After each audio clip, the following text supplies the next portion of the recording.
बहुत समय पहले की बात है। पहाड़ों से घिरे एक छोटे से कस्बे में 12 साल का एक लड़का रहता था, निखिल। निखिल बड़ा ही जिज्ञासु था। हर नई चीज को छूना, खोलना, समझना उसकी आदत थी। उसकी माँ हमेशा कहती थी, एक दिन तू अपनी जिज्ञासा के चक्कर में ना जाने क्या कर बैठेगा। कस्बे के बीचों बीच एक पुरानी टूटी फूटी सी दुकान थी, घड़ी वाले बाबा की दुकान। लोग कहते थे कि उस दुकान की हर घड़ी में कोई ना कोई जादू छिपा है, लेकिन कौन सा जादू ये किसी को नहीं पता था, क्योंकि घड़ी वाले बाबा से मिलने की हिम्मत बहुत कम लोगों में थी। वे बूढ़े, लंबी दाढ़ी वाले और गहरी आंखों वाले थे और काफी रहस्यमयी माने जाते थे। एक दिन निखिल स्कूल से लौट रहा था कि अचानक तेज हवा चलने लगी। पेड़ों की शाखाएं हिलने लगीं और धूल उड़ने लगी। उसी समय घड़ी वाले बाबा की दुकान का दरवाजा खुद ब खुद चर्र चर्र करते हुए खुल गया। निखिल ने सोचा ये मौका शायद कभी नहीं मिलेगा। वह धीरे धीरे दुकान के अंदर चला गया। अंदर जाते ही उसे सैकड़ों घड़ियां दिखीं, बड़ी घड़ी, छोटी घड़ी, लटकती घड़ियां, उल्टी चलने वाली घड़ियां और कुछ तो बिना कांटे वाली। घड़ी वाले बाबा कोने में बैठे थे। उन्होंने बिना सिर उठाए कहा, आ ही गया तू। निखिल डर गया। आपको कैसे पता कि मैं जिसके मन में सवाल होते हैं उसकी चाल से पहचान लेता हूं, बाबा ने मुस्कुराते हुए कहा। फिर बाबा ने निखिल को एक छोटी सी नीली जेब घड़ी दिखाई। यह है साधारण घड़ी नहीं, जो भी इसे चलाता है समय उसके हिसाब से बदल जाता है। निखिल की आंखें चमक उठी। घर पहुंचते ही निखिल ने घड़ी खोली। जैसे ही उसने ऊपरी बटन दबाया, पूरी दुनिया रुक गई। पेड़ की पत्तियां हवा में स्थिर, सड़क पर दौड़ता हुआ कुत्ता उसी जगह ठहर गया और आकाश में उड़ता पतंग बीच में रुक गया। निखिल खुश हो गया।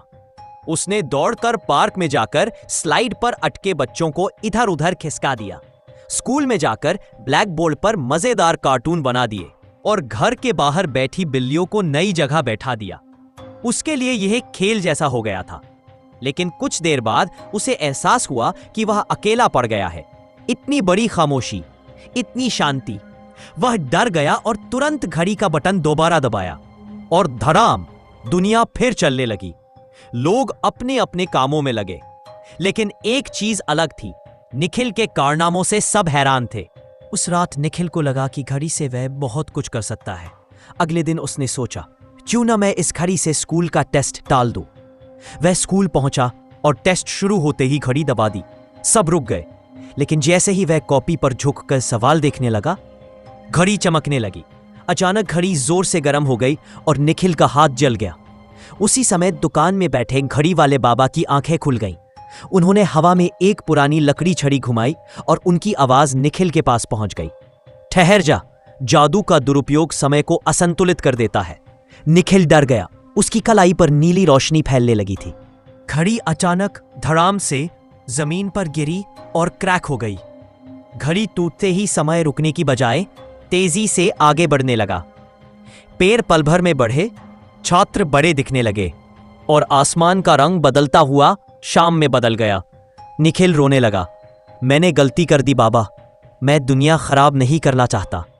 घड़ी वाले बाबा उसके सामने प्रकट हुए। उन्होंने हाथ फैलाया और टूटे हुए समय को धीरे धीरे शांत किया। दुनिया फिर अपनी सामान्य गति पर लौट आई। बाबा ने निखिल से कहा, जादू हमेशा जिम्मेदारी मांगता है। अगर समझ नहीं है तो शक्ति बोझ बन जाती है। निखिल ने हाथ जोड़कर माफी मांगी। बाबा ने मुस्कुराते हुए नई घड़ी उसकी हथेली पर रख दी, लेकिन यह साधारण थी, बस एक सामान्य घड़ी। उन्होंने कहा, अब तू समय को नहीं, समय तुझे चलाएगा। पर यह बात याद रखना, सच्चा जादू घड़ी में नहीं, इंसान की नीयत में होता है। निखिल ने घड़ी को सीने से लगाया और घर की ओर चला गया। उस दिन से उसने तय कर लिया कि वो समय बदलने की नहीं, समय का सही इस्तेमाल करने की कोशिश करेगा।